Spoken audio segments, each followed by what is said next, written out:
Welcome back. Today we're going to be talking about architecture.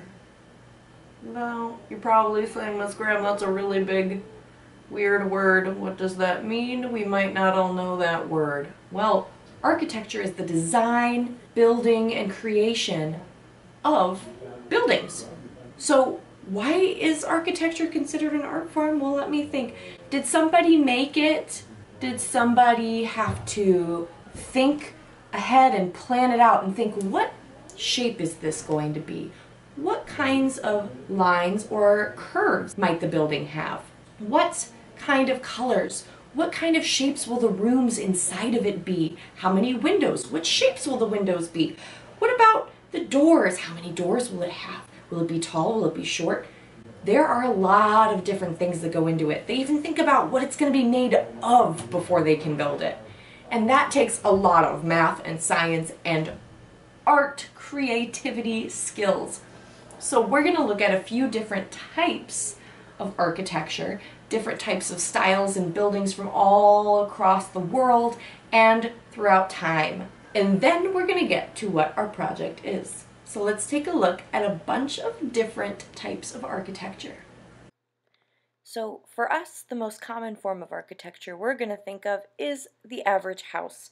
But there are also people who are going to be living in places such as apartment buildings that house a variety and a large amount of different homes inside of them.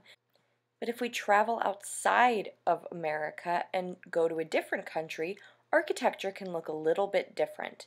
Over in Mongolia, we can find a type of building called a yurt. If you notice, the structure of it is very different than our average homes. If we go over to Indonesia, that's where we're going to find a building like this, which also has that round shape to it, and it's a lot more simple in construction, but it has a few differences from that yurt that we looked at in Mongolia. Now we can even look at something like this hut right here, which also has that rounded form, but you notice that the roof is constructed differently. What makes these buildings so different is not only the shapes and sizes, but also the materials that are used to make them change the way that we look at them. So the next thing we're going to look at is a type of architecture called Gothic architecture. No, not that kind of Gothic, but nice try. So Gothic architecture is really well known for being very, very tall, extravagant buildings. Most living Gothic architecture that we're going to find is a cathedral, which is a very big, exciting looking church, lots of which are in Germany. Now, they're really well known for their height and their interior. The inside of these buildings were just grand. They were super tall and known for these very pointy, high arches.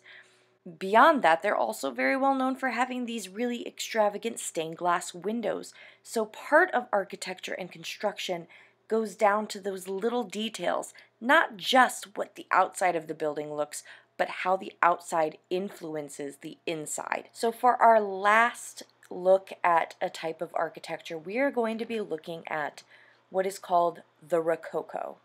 Now, this is my favorite all-time type of art and architecture both.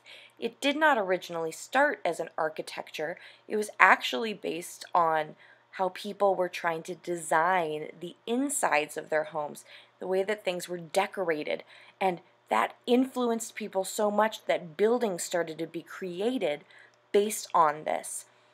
These buildings were known for being whimsical, so they were very rounded and curvy and spirally. They had colors that were very pastel and bright and fluffy.